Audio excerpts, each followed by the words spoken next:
తగ్గిద్దాం, black మనీని తగ్గిద్దామంటే ఒక్క ఆంధ్ర రాజ్యంలో, ఆంధ్ర రాష్ట్రంలో మటుకు బ్లాక్ మనీ ఎక్కువైపోయింది. ఉదాహరణకి ఒక్క సారా తీసుకుంటే, ఏరక్ వ్యాపారమే తీసుకుంటే, సంపూర్ణ మద్యపాన నిషేధం అని చెప్పి వచ్చిన వ్యక్తి ఈ రోజున మద్యాన్ని సారా ముఖ్యమంత్రి కాదు, అతను ఒక సారా వ్యాపారి. అతను ఈ రోజున 1,13,580 కోట్ల రూపాయలు 5 సంవత్సరాల్లో అఫీషియల్గా అన్అఫీషియల్గా సేల్స్ అది పెట్టారు. కానీ దాన్ని అండర్ రిపోర్ట్ చేస్తూ 84,050 కోట్ల మటుకు చూపించారని చెప్తా ఉన్నారు. ఈ రోజున కేంద్ర ప్రభుత్వానికి కానీ భారతదేశపు ఎక్స్చెక్కర్కి కానీ 10,000 కోట్ల రూపాయల జిఎస్టీ ఎవేషన్ జరిగింది. అలాగే ఇసుక దోపిడీ, జేపీ వెంచర్స్ పేరు మీద ఆ బినామీలు ఎవరో తెలుసు, ఆ 5 మంది. पवन जरा पुलिस के लोग उनको नीचे उतारिए उनको। बिजली के तार हैं, आप क्या कर रहे हैं वहां? Please come down.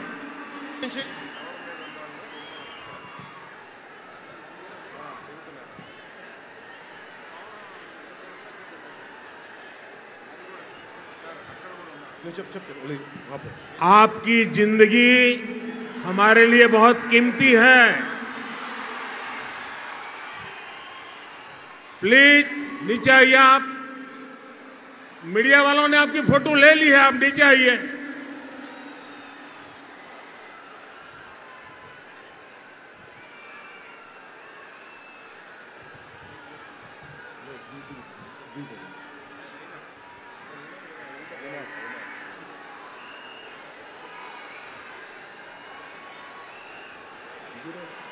आप नीचे आइए, मेहरबान।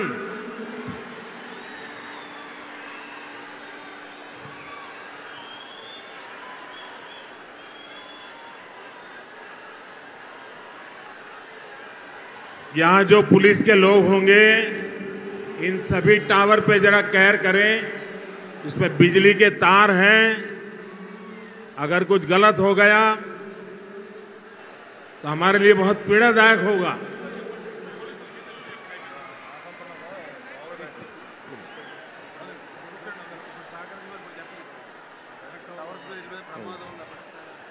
దయచేసి అందరూ ఆ ఎలక్ట్రికల్ లైట్స్ అన్నీ ఉన్నాయి, ఎలక్ట్రికల్ కనెక్షన్స్ ఉన్నాయి. దయచేసి మీ ప్రాణాల మీద ప్రధానమంత్రి గారు ఎప్పుడు ప్రోటోకాల్ బ్రేక్ చేసి మరి మీకోసం వచ్చారు. దయచేసి వాటి మీదకి ఎక్కకండి. సభ సజావుగా జరగాలి, మీరు క్షేమంగా ఇంటికి వెళ్ళాలని ప్రధానమంత్రి మోదీ గారు కోరుకుంటూ మరి సభ కంటే ముందు వచ్చారు. ఆయన మాట్లాడగల సమయం కంటే కూడా ముందు వచ్చారు మీకోసం. దయచేసి బాబు మీరు కూడా దిగిపోయింది అక్కడి నుంచి, ఆ టవర్ నుంచి దిగిపోమ్మా. నువ్వు కూడా దిగిపో, 6 నుంచి ఒక్క దిగిపో. దిగాలి. దయచేసి కింద ఉన్న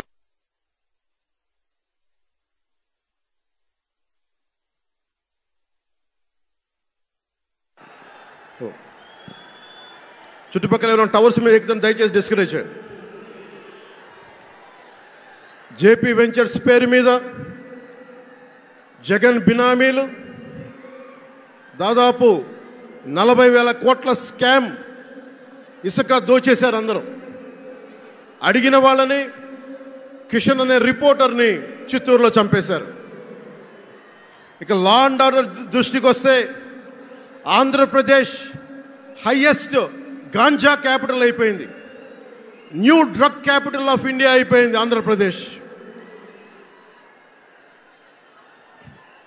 రాజ్యసభ హోంశాఖ సహాయ మంత్రి శ్రీ అజయ్ కుమార్ మిశ్రా గారు 2019 ఒక ప్రశ్నకి సమాధానంగా 2019-2021లో 30,196 ఆడవాళ్ళు అదృశ్యమయ్యారని చెప్పి స్వయాన రిపోర్ట్ చేశారు. 7,918 మంది 18 ఏళ్లలోపు యువతులు, 22,278 మంది 18 ఏళ్ల దాటిన యువతులు. దీనికి ఒక్క స్పందన లేదు ఈ ప్రభుత్వం నుంచి. ఒకవైపు ఆత్మనిర్భర్ భారత్గా, సెల్ఫ్ రిలయంట్ భారత్గా ఎక్కడి నుంచో విదేశాల నుంచి వచ్చిన సంస్థలు భారతదేశానికి వస్తుంటే ఆంధ్రప్రదేశ్కి రావాల్సిన సంస్థలు పారిపోతూ ఉన్నాయి. 2200 కోట్ల పెట్టుబడితో సంస్థ హైదరాబాద్ తరలిపోయింది. Amar Raja, Franklin Templeton, Reliance electric unit ఇవన్నీ ఈరోజు వెళ్ళిపోయినాయి ఆంధ్రప్రదేశ్ నుంచి. పారిశ్రామిక ప్రగతి ఒకప్పుడు 2019లో 10%, 10.24% ఉండగా ఈ రోజున -.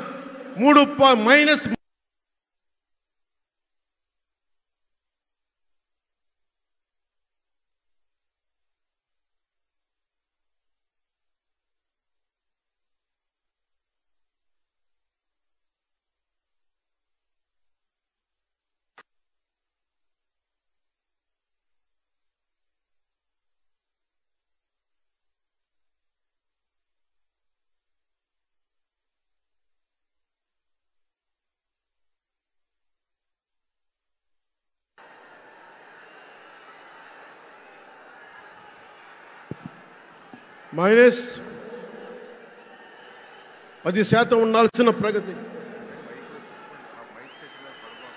దయచేసి మీరు అందరూ మైక్ సెట్ మీద పడకుండా దూరంగా వెళ్ళండి. అందరూ దయచేసి మీ ఉత్సాహం రాష్ట్రం వైపు చూపించండి, దేశం వైపు చూపించండి. మైక్ సెట్ మీద పడితే మనకి మాట్లాడడానికి ప్రధానమంత్రి గారు విలువైన మెసేజ్ ఇస్తారు.